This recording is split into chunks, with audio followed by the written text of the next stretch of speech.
ब्रेकनंतर आपलं पुन्हा एकदा स्वागत। पुढचा रिपोर्ट पाहूयात। कोल्हापुरात सतेज पाटील आणि चंद्रकांत पाटील या दोन पाटलांमध्ये चांगलीच जुंपल्याचं दिसतंय। सतेज पाटील हे जिल्ह्यामध्ये फोडाफोडीचं राजकारण करत असल्याचा आरोप चंद्रकांत पाटलांनी केलाय, तर सतेज पाटलांनी फोडाफोडीचं पेटंट भाजपकडे असल्याचं म्हणत याला जोरदार प्रत्युत्तर दिलंय। कोल्हापूरच्या लोकसभा निवडणुकीत शाहू महाराज काँग्रेसकडून निवडणुकीच्या रिंगणात उतरले। भाजप शिवसेनेसह विरोधकांना शाहू महाराजांवर बोलणं जड जात असल्यानं सध्या सगळ्या विरोधकांच्या टार्गेटवर सतेज पाटील हेच आल्याचं दिसतंय। सतेज पाटील यांनी काँग्रेसकडे कोल्हापूरची उमेदवारी खेचून आणत शाहू महाराज यांना रिंगणात उतरवलंय। त्यांच्या मागे ताकदही त्यांनीच उभी केली आहे। त्यामुळे उमेदवार शाहू महाराज असले तरी टार्गेटवर मात्र सतेज पाटीलच दिसतायत। राज्याचे मंत्री असलेल्या चंद्रकांत पाटलांनीही सतेज पाटील यांच्यावर टीका केली। बंटी पाटील आहेत, ते फार हुशार आहेत भेद निर्माण करत। तर त्यांनी असं चित्र टाकलंय की ज्या मुश्रीफांना जेलमध्ये पाठवण्याचं स्वप्न समरजित राजाने पाहिलं ते मांडणीला लावून बसतात। काय अडचण आहे का तुझी? अडचण आहे का?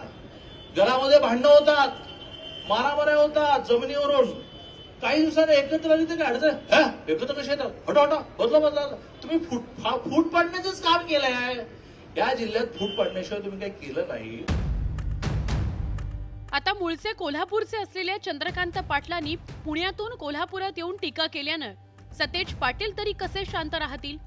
त्यांनीही चंद्रकांत पाटील यांच्या फोडाफोडीच्या आरोपाला त्याच भाषेत उत्तर दिलं।